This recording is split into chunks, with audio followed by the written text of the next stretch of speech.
the return of the sausages. All sorts of things that I would have wanted as a kid that I couldn't have, right?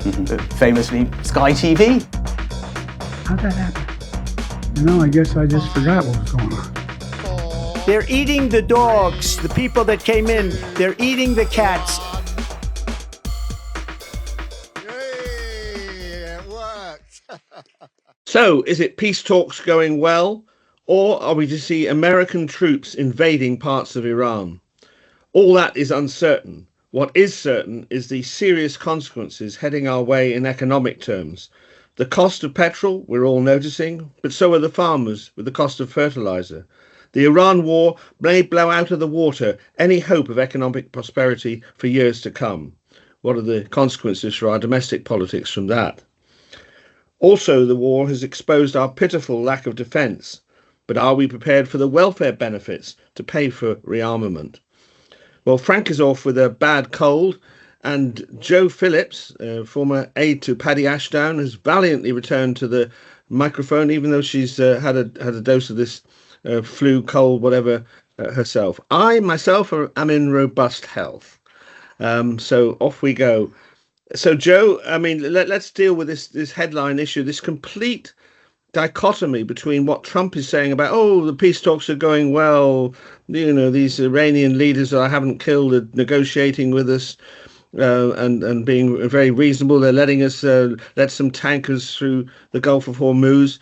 And yet, as we know now, beginning to come from Tokyo and also from California are assault troops, American Marines, who would be capable of seizing either Hague Island, where Iran refines most of its oil, or even some of the coastal strip. Which way do you think it's going to go? Who knows, Jim, because it's impossible to believe a word that Trump says. And he's sort of saying, yeah, it's great. There's some good people I'm talking. And in the same sentence, if you can call his language a sentence, because it bears no resemblance to any other verbal formation that most of us use, he's talking about sending in troops to Hague Island and removing what he calls the uranium dust. Now, he's obviously been watching far too many video games, war games, because you send troops in. The Iranians have already said as soon as they've set foot on the ground, we will burn them.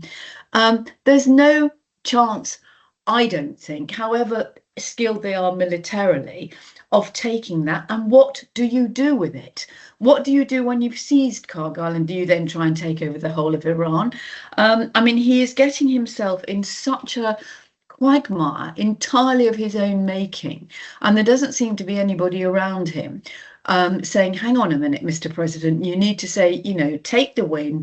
You got rid of the previous Ayatollah.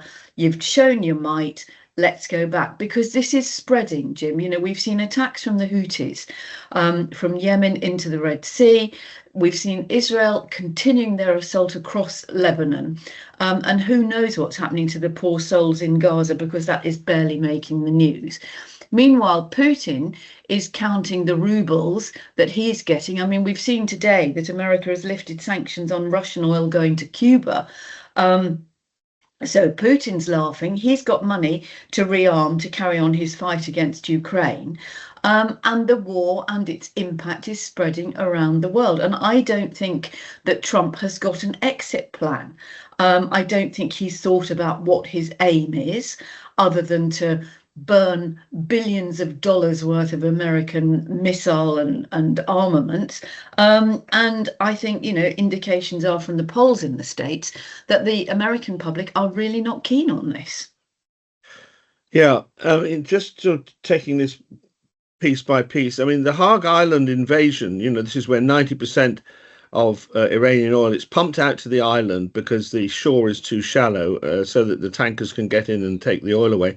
Surely the Iranians would just cut off the oil, so the invasion would liberate the stored oil, but there wouldn't be any more. So I don't even see the strategy involved in that. Well, exactly. What do you do once you've seized it? All you've done is destroy oil supplies, oil reserves. But this is having such an impact across the Gulf states, who have been trying, and none of them is perfect by a long chalk, but they have been trying. They were indeed in talks with the Americans when Trump went in on the first assault a month ago. So, here we are a month on. Thousands of people have been killed, injured. Cities, towns, buildings, infrastructure have been badly destroyed.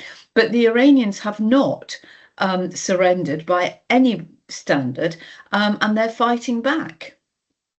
The question is, how long will they be able to do this? And then we come to the issue of what's going on in Iran itself. The sort of some of the people who welcomed the American action are now very, very disturbed at the amount of damage that's being done to their schools and their civilian infrastructure. So they're conflicted as to whether they want this to go on. But the Revolutionary Guard is so embedded in the local community that anybody who makes a move is immediately spotted. So it seems almost impossible for anyone to rise up to replace these people now who are in charge, who are even more hardline than the Ayatollah who was killed in the first place. Yeah, absolutely. And I think having Trump said about 6 weeks ago when the Iranians were protesting on the streets, keep going, help is coming. Well, help has not come. It's actually made them prisoners in their own homes with these roadblocks of police on every corner. So, even if there was an organised opposition, which I don't think there is, it's very difficult to see how they could mobilise. And as you rightly say, Jim, the Iranian Revolutionary Guard are not only emboldened, if anything, they are entrenched. And you've now got younger people, the previous Ayatollah was in his 80s. We still haven't seen the one that succeeded him, and there are still rumours that he was badly injured in that airstrike that killed his family and his predecessor. So, you've actually got people, and what Trump seems to have forgotten is that they've had 40 odd years to entrench this in every aspect of society, controlling the media, controlling people's movements, controlling absolutely everything. So the idea that they're just going to capitulate and roll over just because there's a big American bomber in the sky is just nonsense. One must conclude, and this brings in Israel as well, and somebody said this to me over the weekend, because obviously Netanyahu is now heavily engaged in the fight against Hezbollah in Lebanon and is virtually taken over southern Lebanon now, that and I said to this person, well, Israel's just storing up even more bitterness and hatred in the countries around it. And they said, well, at least it gives them 20 or 30 years, that the damage done to Hezbollah and presumably to the Iranian economy and armaments industry and so on, once an off-ramp is found, will lead to some years of an uneasy peace. And I'm always sort of reaching out for what's the peaceful solution for the whole of the Middle East. But maybe Trump will declare victory and Netanyahu will declare victory on the basis that they've so weakened Iran and Hezbollah that although in years to come it'll all come back again, there won't be a two-state solution in between Israel and the Palestinians, there won't be a removal of the hardline regime in Tehran. But for some years to come, and let's put it frankly, Trump and Netanyahu are old men, that at least is a gain. Well, it would be a Pyrrhic victory, literally, for Trump and Netanyahu. But I think what's happening and what will happen is that actually this sort of assault, this war on Iran and Lebanon and around the wider Middle East will just ferment and act as a recruiting agent for Hezbollah and Hamas and other agents, if you like, who could be far more dangerous and far more damaging than the current people. Because, Israel says, oh, well, we bombed a school because there were Hamas or there were Hezbollah or something.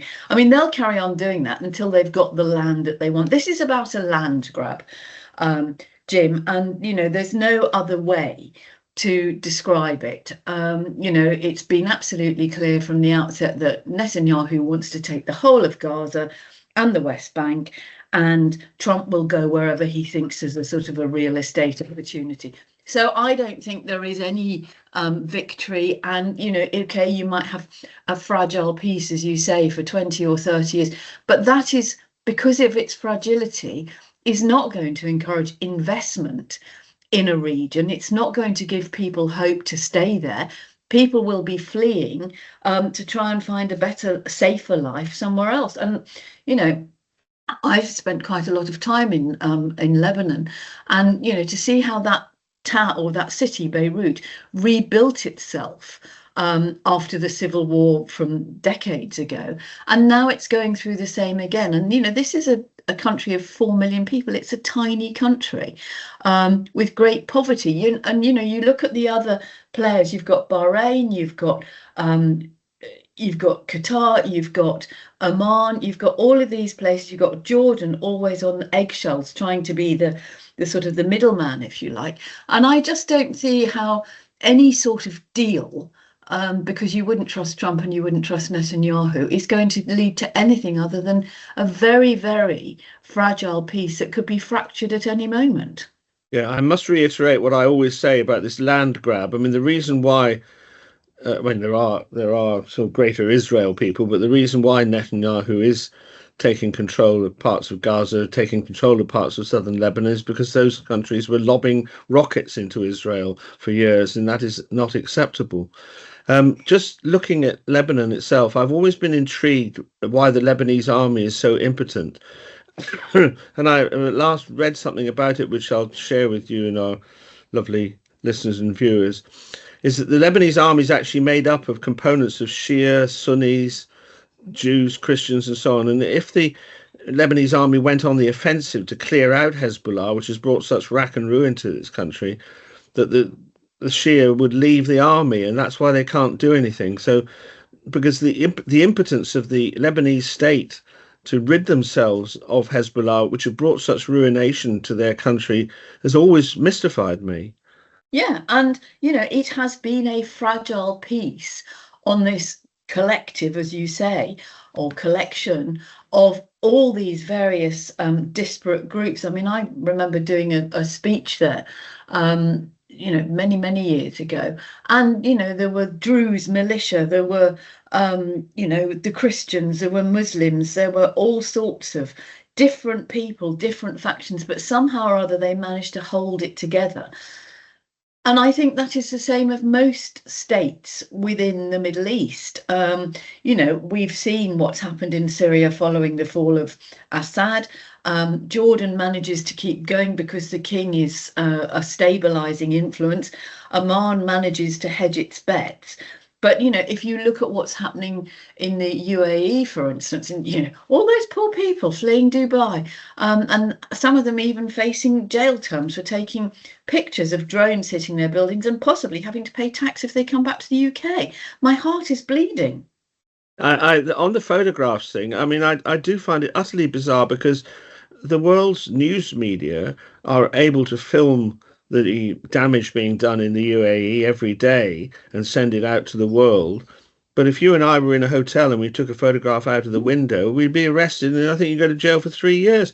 I don't understand what they think they're trying to stop, because everybody can see the damage. Well, I suppose the deal is, if you want to come here and live tax-free and just spend your day having your tan topped up and your fillers and your nails and everything else and wander around with handbag. Well, I mean, if you live in a world of total vacuity and idleness, all supporting each other in this vacuum of vanity, then, one of the reasons you get to stay there is by not criticising the regime. And that's the price people have paid. But of course, most of those people couldn't give a damn about free speech. They just want, sit around and drink a cocktail and look at their nails. Right. Well, after that nice bit of class warfare from a Liberal Democrat, let's move on to the effects on the British economy, because this is, I mean, the Prime Minister is calling in business leaders today. But obviously, as I've said, we've already started to notice some of the effects. I mean, the farming community in particular are complaining about the rising costs of fertiliser.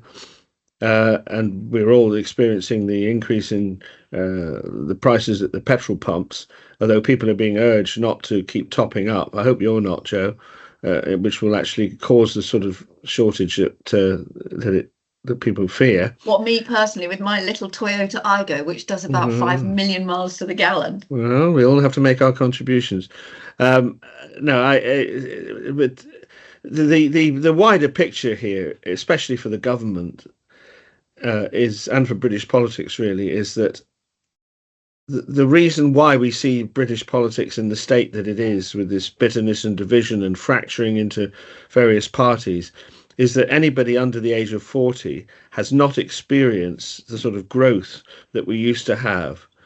And there were just some signs at the early part of this year that things were beginning to turn around.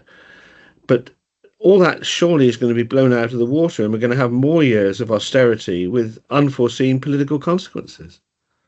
Yes, I'm not sure that they're unforeseen. I think, one can't help but feel a little bit of sympathy for the Prime Minister and the Chancellor, that this war in the Middle East came out of the blue so suddenly, and its impact has been so quick and so widespread.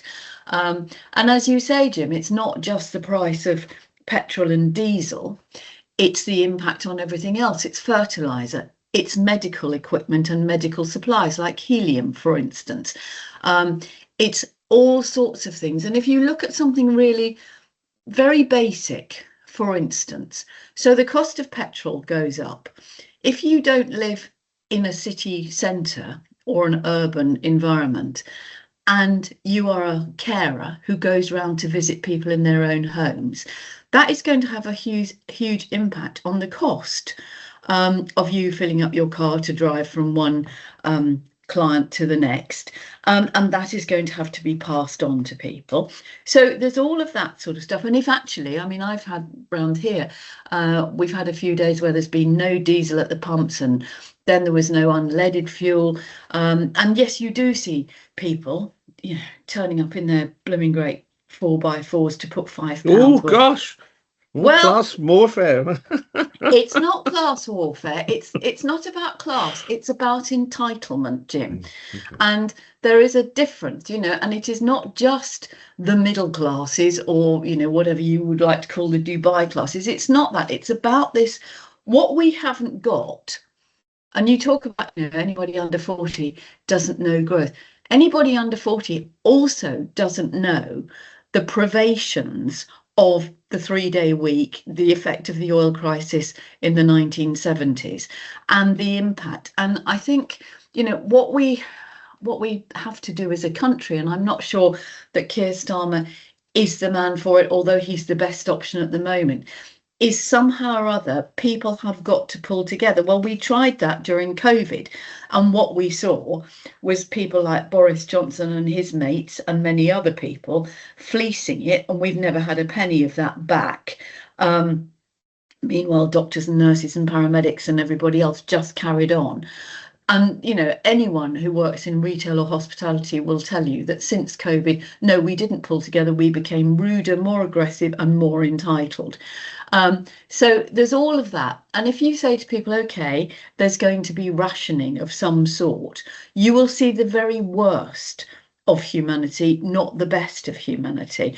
And I think we're in a very, very precarious state. And I know I said it last week or a couple of weeks ago that I do think, and there is this meeting today, which is, with banks and the armed forces and various other people. But I do think it's time for Keir Starmer to actually get Kemi Badenoch and Ed Davey and possibly even Reform and certainly the SNP and Plaid Cymru and the Greens in a room and say, look, this has got to be not about political point scoring. If we're going to survive this, we have got to work together. And there may be differences of opinion on what you cut and how you do things. But if you see politicians being united, I think it would make people realise the gravity of the situation. That's a big ask with the local election campaign underway. Well, it is a big ask, but we're in a big pile of doo-doo, aren't we? Let's look at some of the specific things that are dividing the parties at the moment. And if your sort of grand, not coalition, but I know what you mean, doesn't happen. There's a big focus on what the government might do to help people with energy bills, and they're clearly on the rack about what to do. Everyone sort of criticises the universal benefits that Liz Truss splurged during her very brief prime ministership. She actually announced the universal help for everybody on the day that the Queen died, and that's why it didn't receive much attention. But it seems as if the government want to try and target help to people. But Kemi Badenoch yesterday seemed to be against that. So what do you think the government might do ultimately? Well, I don't think they can possibly go down the route of a universal help. We saw the huge cost to all of us as a result of Liz Truss's thing. And I mean, Howard Davis, former governor of the Bank of England, was talking this morning, and he talked about COVID, and to a certain extent, we knew that was temporary, that once the vaccinations came through and once we got to grips with it, and there's a whole different podcast there about preparedness, but actually you sort of knew that was temporary. Whereas the impacts of this war could go on for years and years and years.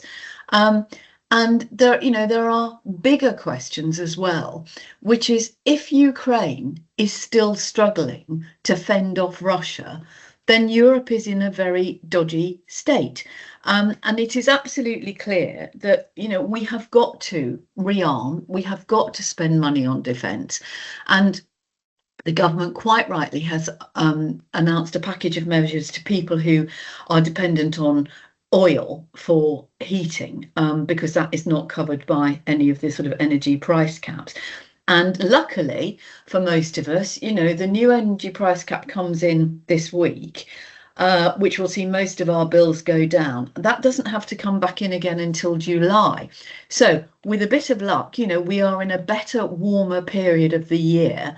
And it may be that the impact on households is not so great, but the impact on business is going to be much greater. And I think, of course, people who can't afford to heat their homes and who are worried about the cost of living for things like that do need to be helped, but it's got to be targeted.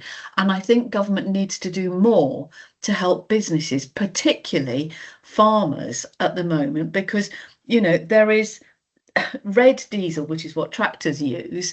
It's gone through the roof. It's gone up by 80%. Well, right now in the spring, farmers are spraying fields, they're planting, there's lambing, there's calving, there's all of those sort of things. There's the cost of fuel, there's also the cost of foodstuffs, and that will have an impact on the cost of food in our supermarkets. So, help farmers, try and look at the bigger picture.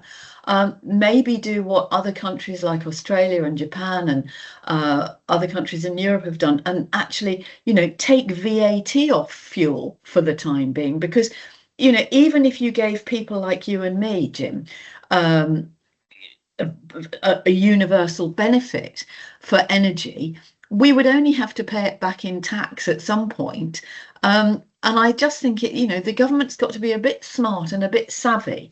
And if necessary, make some really tough decisions, but you've got to keep hospitals going. You've got to keep business going. You've got to keep the lights on. You've got to keep transport going. And you can say to people, don't use your car so much. Well, good luck with that one. It doesn't really work, does it? The Conservatives are making some headway on their argument that we should be intensifying our drilling of the North Sea oil and gas, and perhaps opening up the 2 new fields that are online.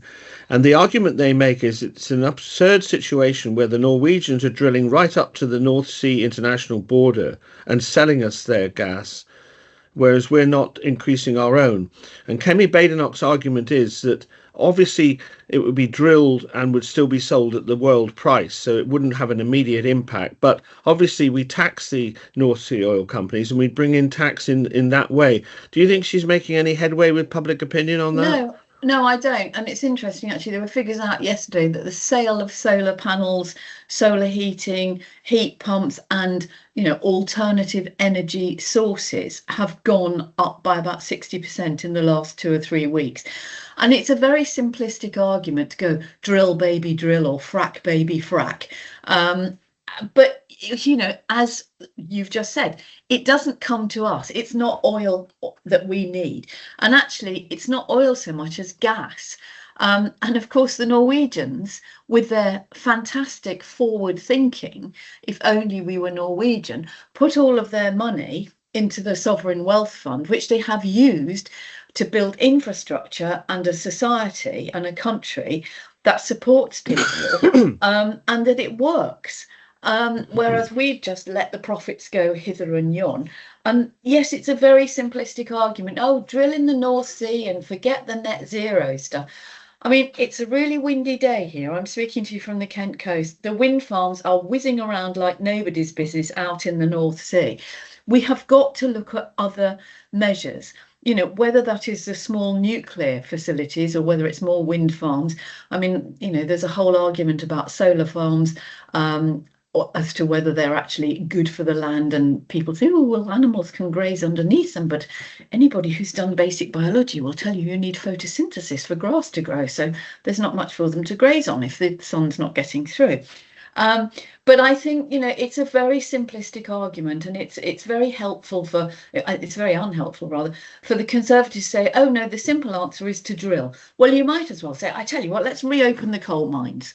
It's just bonkers. We have got to be much more forward looking and look at the structures in place to make us much more self-sufficient. But it is a big political divide now, isn't it? Oh, absolutely. Miliband's strategy is to double down. You're saying everything about the Iran war is vindicating those that want to get alternative energy, and the Reform UK and the Conservatives, to a slightly lesser extent, who are saying, it's all stupid, and that we need to continue to recognise, because it is true that fossil fuels will be part of the energy mix. You don't disagree with that, but it's the degree to which it is. There's a big divide on that. Yeah, and it's not an either or. You're absolutely right. It's got to be a mix, but we've got to become less dependent on fossil fuels and gradually more dependent on alternative energy sources. Now, obviously, the prospect is that we're going to see inflation, and rather than a downward pressure on interest rates, which has been going on, there could be pressure on the Bank of England to actually increase interest rates, and with all the consequences that would have for mortgages. So on that general point, that would affect an awful lot of people. How do you think the Bank of England, presumably they'll wait and see how the inflation feeds through? Yes, I mean, they have to. And inflation is, it's relatively low at the moment. I mean, there's a screaming headline in the Daily Mail today that benefit claimants are going to get a 6% increase because, of course, benefits and pensions are tied to figures from last autumn, at the same time as MPs are getting a pay rise. No, I think, you've got to wait and see, because actually it's very tempting, I'm sure, to go, oh, we've got to do this. But in actual fact, you've got to try and maintain some sort of stability. And the longer you can do that, the more time you've got to be strategic, and the more time you've got to look a bit further down the line. So actually, it's not about what's happening now as we come into April. It's what's going to happen in the autumn when it gets colder. What are we looking at then? What can we do now, to shore up our resilience, if you like, on every possible level, whether that's energy, water, infrastructure, food, but most importantly, defence. Well, let's come on to that. Tell us about John Healey, who I've always regarded as a very safe pair of hands in the government, the Defence Secretary. But you saw him do an interview which he didn't perform very well. He did an interview last week, and like you, Jim, I've always thought John Healey's, safe pair of hands, been around the block a million times, knows what he's talking about, avuncular, reassuring, etc., etc. He did such a bad interview on Radio 4 on the Today programme that I actually stopped what I was doing, because I thought, is he ill? Is he actually not very well? And he's having, you know, a sort of an episode of some description. But that was nothing compared to the interview that he did with Nick Ferrari on LBC, where he just ummed and ahed, and he couldn't say the number of battleships that we've got. And it was just embarrassing. Now, you know, we've moved along a bit from the days that you and I remember, Jim, when the way to catch a politician out was to ask them how much did a pint of milk cost. And of course, the only person who ever knew was Margaret Thatcher, because she was a housewife. You know, in her heart and soul and her financial acumen, she was a housewife.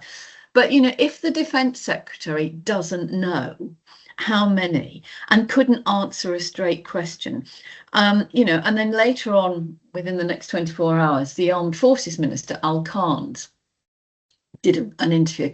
You know, he was absolutely across it. You know, he told us where, you know, where the Air Force were operating, where boats were going to be, what was happening, you know, and he was across it. So I think, you know, poor John Healey, you know, we all have bad days, but that was a particularly bad day, and it won't have helped reassure people that we have got the defence capability or the defence strategy that we need. But I mean, there's a whole load of things. You know, there was the liaison committee last week where Keir Starmer got very rattled when he was asked about defence, and he quite rightly said to Sir Bernard Jenkin, the Tory grandee, we inherited years and years and years of hollowing out of our armed forces.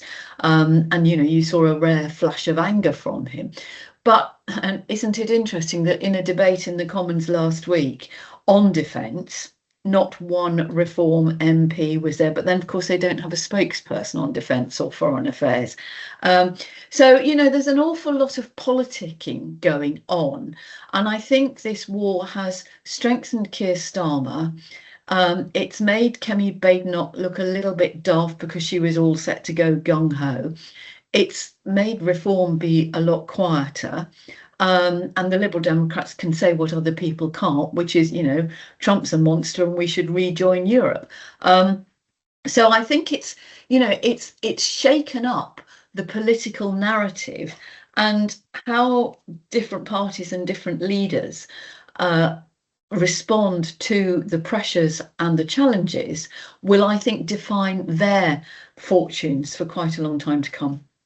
Well, I'll come back just before we finish to ask you how this might impact on the local elections that are looming up. But just to say that whereas Healey did a poor interview, Al Khan's, I thought, did a brilliant interview about McSweeney's mobile phone. Which perhaps we should have a word about, but he said, I'd have chased the guy down the street, and I hadn't really seen him before, and you know, he's come onto the radar as a possible leader of the party, even though he's just been elected, and I thought that's absurd. But I must say his style is very, very intriguing, so one to watch. But the big issue about defence is the country, as I said in the introduction to this, is the country prepared for the sort of sacrifices on things like welfare benefits that we were required if we are to accelerate this sort of sometime in the future promise to increase defence expenditure by 0.5% in 2035 or something, which doesn't meet the moment at all. No. Well, I mean, you know, you don't ask me, Jim, you ask Labour MPs, because the reality is, you know, the people who would be would face the worst impact would be the people at the bottom of the pile financially, obviously.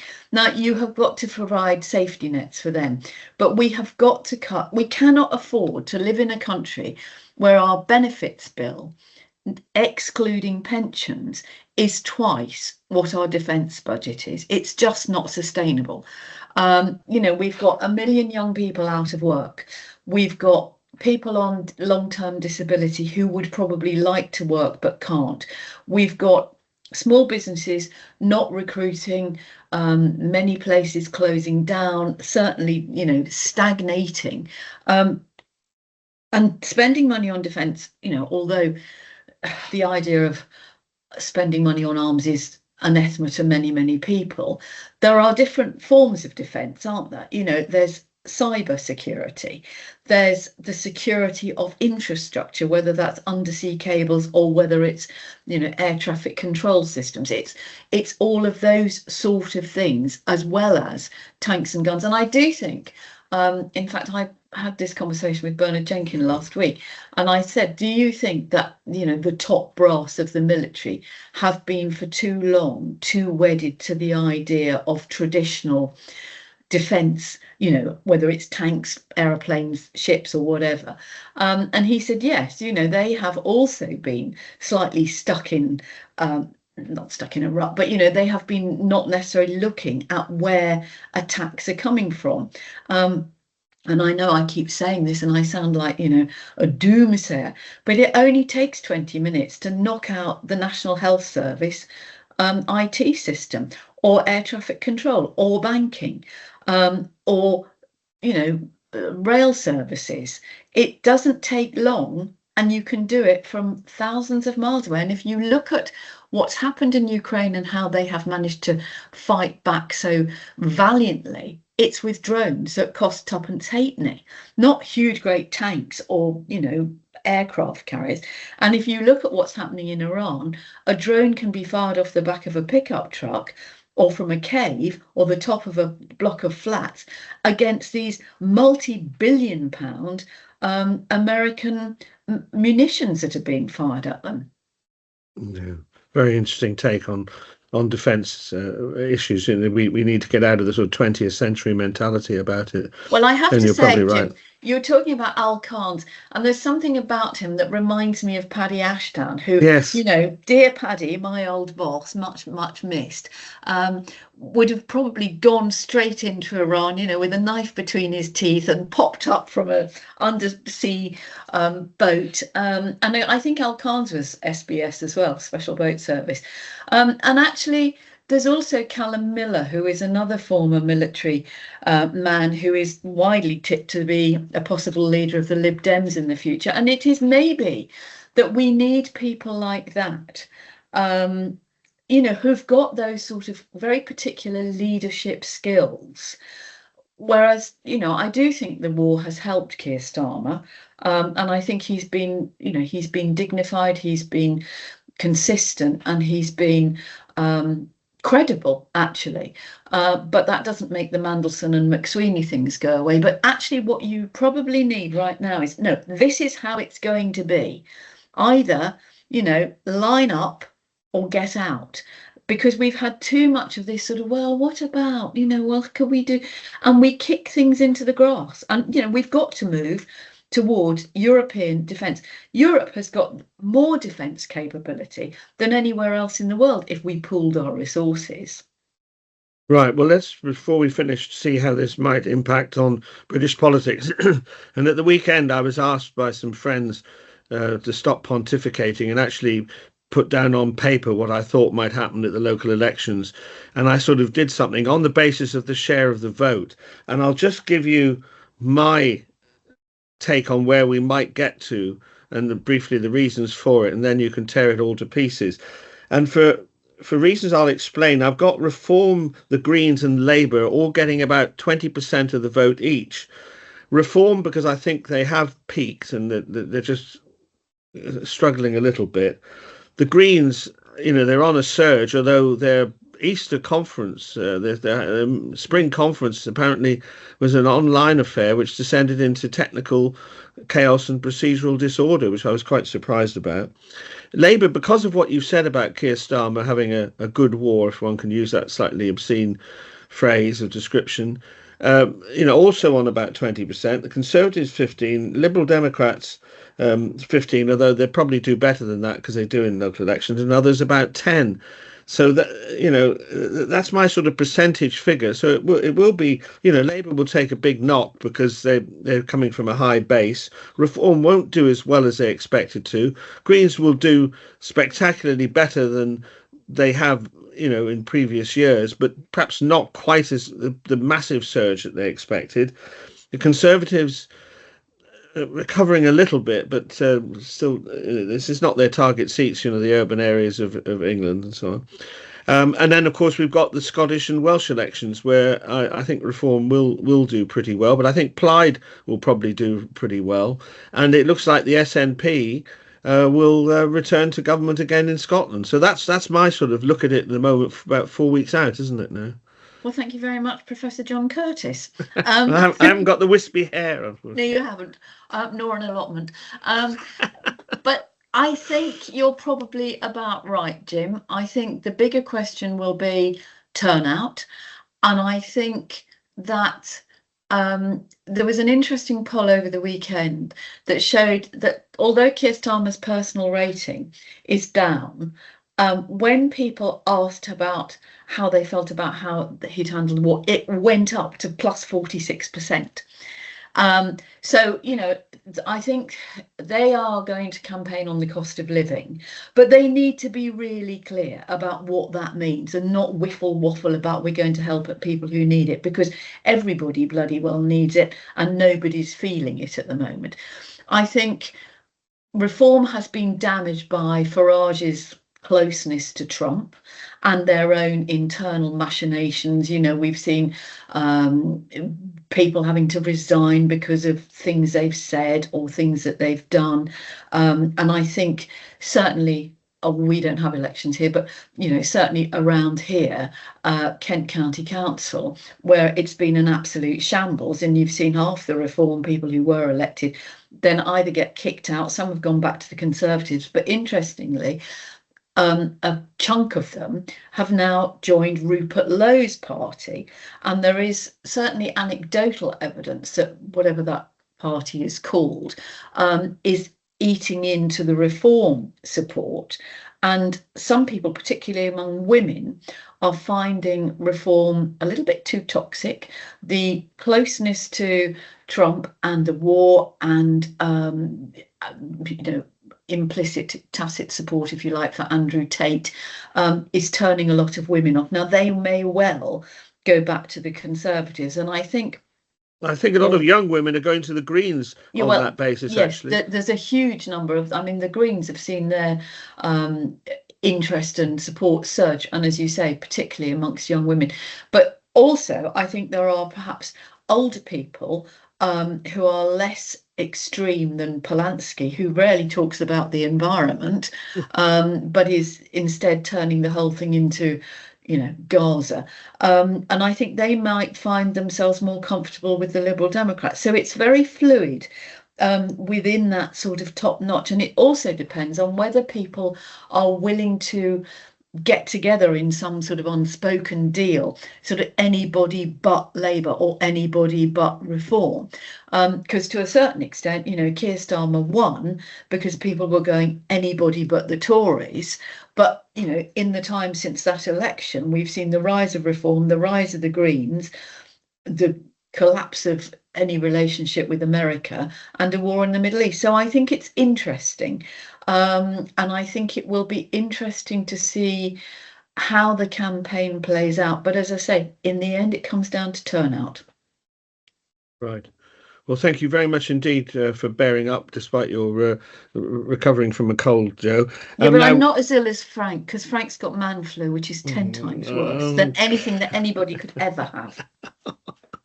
Well, on the basis of that, hopefully you'll be invited back next week when we are likely, although Frank is still to approve this, to be coming on the airwaves, if that's the correct expression, on Tuesday of next week, because it's Easter Monday next week, and we'll all be off eating our Easter eggs.